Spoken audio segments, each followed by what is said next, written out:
जातवेदसे सुनवामसो ममराति यतो निदहाति वेदः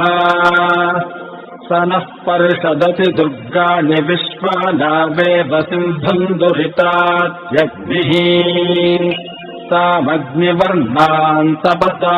ज्वलन्तीम् वैरोचनीम् कर्मफलेषु जुष्टाम्